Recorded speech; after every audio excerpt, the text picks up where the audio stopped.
আশা করি সবাই ভালো আছেন। আমি ঈশান আছি .quant-এর পক্ষ থেকে। আজ থেকে আমাদের থিম ডেভেলপমেন্ট শুরু হবে, এজন্য আমাদের পিএইচপির যে বেসিক থেকে আমরা শুরু করব। তো চলুন শুরু করা যাক। আমাদের যে ফার্স্টে আমাদের পিএইচপি, আমাদের এই পুরো পিসিকে চেনাইতে হবে যে আমাদের পিসিতে পিএইচপি ইনস্টল আছে কি না। হ্যাঁ, এই জন্য আমরা কয়েকটা টুলস আছে, যেমন আমি যদি মাইক্রোসফট স্টোরে যাই,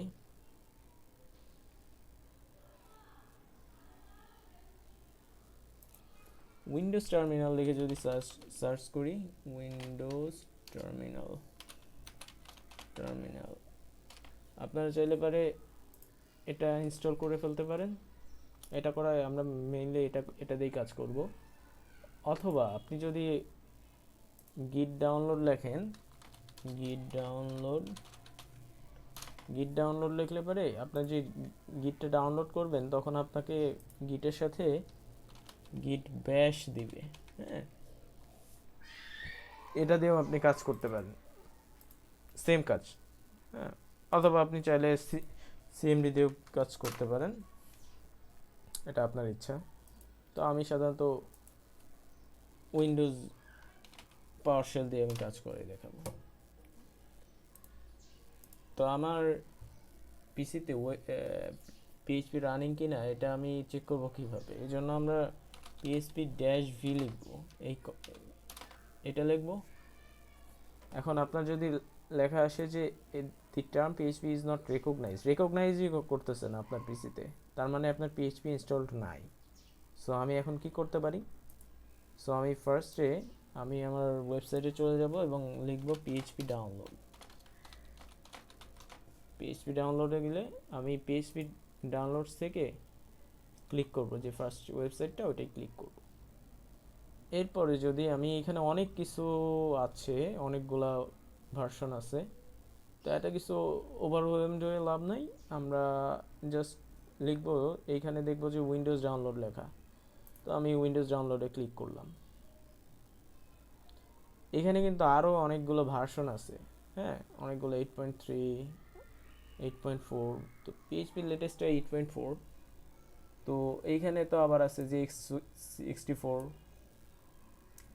যাদের 32 বিট তারা X64 এইটা ডাউনলোড করবেন।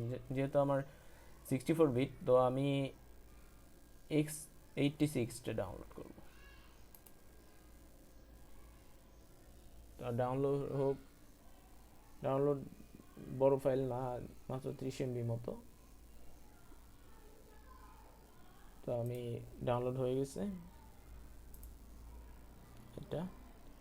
আমি এখানে এক্সট্রাক্ট অল দেব।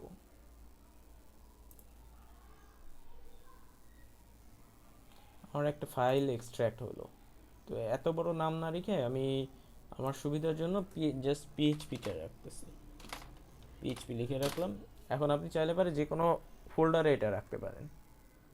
তো আপনি যদি চান যে আপনার সি সি ড্রাইভে রাখবেন, আপনি রাখতে পারেন।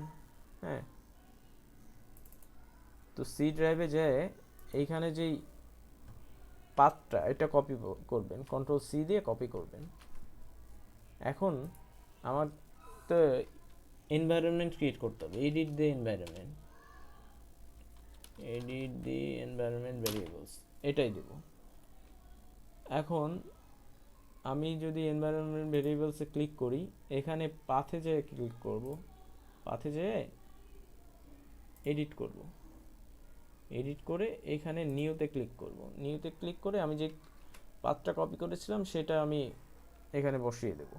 দেন আমি ওকে চাপবো, ওকে ওকে।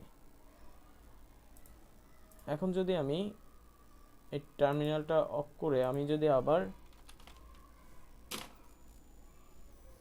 php-v লিখি, তাহলে কিন্তু আমার কোনো ইরর দিচ্ছে না, তার মানে আমার এটা কিন্তু ইনস্টল হয়ে গেছে।